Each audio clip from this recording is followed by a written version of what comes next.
সারা বছর আমরা এক ধরনের ডায়েটে অভ্যস্ত থাকলেও রমজান মাস আসলে আমরা আমাদের খাদ্যাভ্যাস নিয়ে আরও বেশি সচেতন হয়ে উঠি। অনেকেই মনে করেন রমজান মাসে তাদের ওজন কমানোর একটা বড় সুযোগ থাকে। আসলে কি রমজান মাসে বিশেষ খাদ্যাভ্যাস প্রয়োজন? আর রমজান মাসে কি আমাদের ওজন সত্যিই কমে যায়? চলুন দর্শক জেনে নিই এই বিষয়ে কিছু কথা। স্যার, শুরুতেই জানতে চাই, রমজান মাসে আসলেই কি মানুষের ওজন কমে যায় কিনা? এক কথা আমি বলবো, রমজান মাসে ওজন অবশ্যই কমে। কারণ রমজান সিয়াম যে উদ্দেশ্যে আল্লাহ পাক আমাদেরকে দিয়েছে সেটা হচ্ছে আমাদের নট ওনলি যে পরকালের কল্যাণ, এটা কিন্তু ইহকাল কল্যাণের জন্য।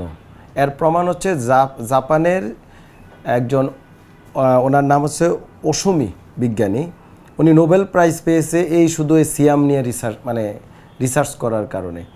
এটা প্রমাণ হচ্ছে যে অটোফেজি, আমাদের শরীরের বিভিন্ন রোগ, বিভিন্ন ওজন বা আমাদের শরীর বিভিন্ন কারণে আক্রান্ত হয়, এই আক্রান্তটাকে আমরা কিন্তু এই অটোফেজির মাধ্যমে বা সিয়ামের মাধ্যমে কিন্তু সহজেই সমাধান করতে পারি। এবং এই নোবেল প্রাইজ উনি এই রিসার্চ করেই কিন্তু বিশ্বকে তাক লাগিয়ে দিয়েছে। কিন্তু দেখেন, এই ইসলাম সেই যুগ বছরের পর বছর কিন্তু এই রমজান মাস পালন করে আসছে। আল্লাহর যেমন সন্তুষ্ট লাভের উদ্দেশ্যে আমরা করে থাকি, কিন্তু আমাদের ইহকালীন আমাদের প্রতিটা মানুষের জন্য একটা কল্যাণ। আপনার ধরেন, আমরা রুগীরা আসে আর্থ্রাইটিস নিয়ে, হাঁটু ব্যথা, কোমর ব্যথা নিয়ে, ওভারওয়েট, অবেসিটি। এই যে অবেসিটি রুগীরা সাধারণত কমাতে পারে না। আপনি বাকি মাসগুলা দেখেন, এই মাসগুলাতে রুগী বাসায় গেলে খাবার পাচ্ছে, অফিসে গেলে খাবার পাচ্ছে, যেখানে যায় অ্যাভেলেবেল। কিন্তু রমজান মাসে ইসলাম যে মুসলিম কান্ট্রিগুলো কিন্তু তারা কি করে, এগুলো অনেকাংশেই রেস্ট্রিক্টেড থাকে, যেখানে গেলেই পাওয়া যায় না। এই যে মাসে অভ্যস্ত হয়ে পড়ে মানুষ, তখন কিন্তু সে খাদ্যের প্রতি তার যে একটা ঝোঁক, এটা থাকে না। দিনের বেলা যারা মদ্যপান করে, ধূমপান করে, যদি তারা সিয়াম পালন করে, তারা সেটা করে না, এবং এটা তারা কন্ট্রোল করে আনতে পারে।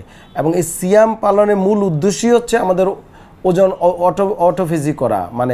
আমরা না খেয়ে আমাদের শরীরের যে একটা ইবাদত, শরীর যে ইবাদত করতে পারে, আত্মা যেমন ইবাদত করে, শরীরও সেম ইবাদত করে।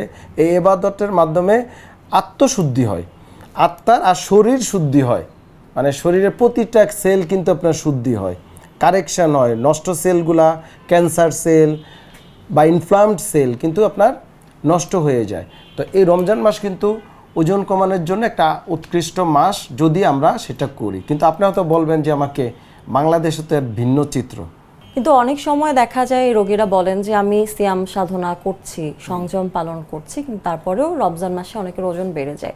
এটা কি তাদের রমজান মাসের ভিন্ন কোনো খাদ্যাভ্যাসের কারণে হয়? অবশ্যই খাদ্যাভ্যাসের কারণে। রমজানের যে উদ্দেশ্য রমজান পালন করা হয়, সেই উদ্দেশ্য আমাদের অন্তরে নেই মোস্ট অফ দ্য লোকের। আমার যেমন রুগীরা রমজানের আগে, আমি ওজন যদি কারো 60 কেজি থাকে, ঈদের পরে আমি 65 পাই, তাহলে এখানে সিয়ামের কোন জায়গায় তার সিয়াম পালনের উদ্দেশ্যে সে যে করলো, তার যে আত্মশুদ্ধি, শরীর শুদ্ধি যে কথাটা বলা হলো, সেটা কিন্তু হয় নাই।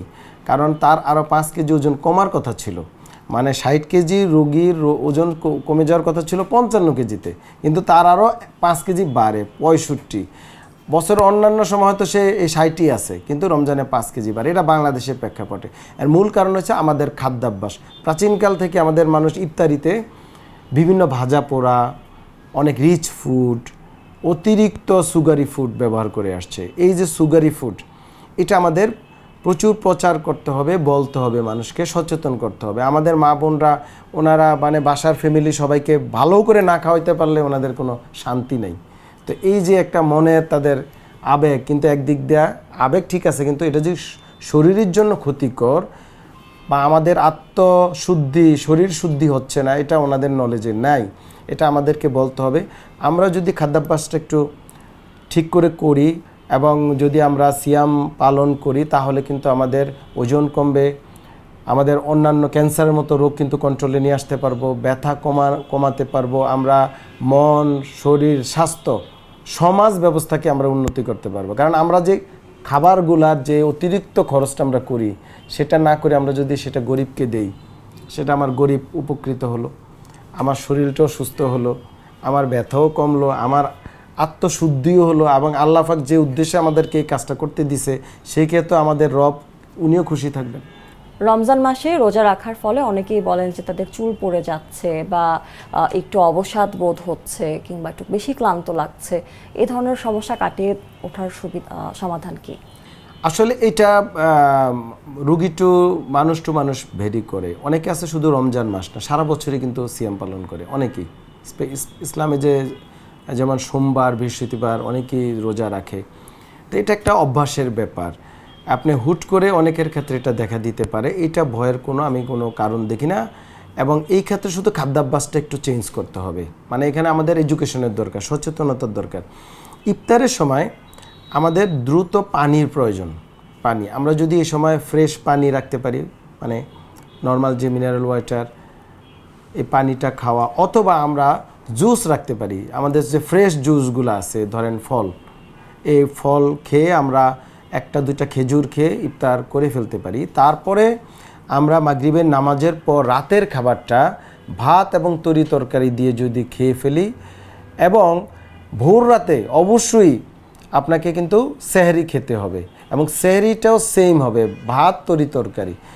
এই যে দুইটা খাবার, এই দুইটা মূল খাবার যদি ঠিকমতো খায়, এবং ইফতারিতে আমাদের যে ট্রেডিশনালি বাংলাদেশে চলে আসছে অতিরিক্ত ভোজন রসিকতা, এটা বাদ দিতে হবে, বাজে খাবার বাদ দিতে হবে। তাহলে কিন্তু আপনি যেটা বলছেন এই ক্লান্তি ভাব এগুলো সব চলে যাবে।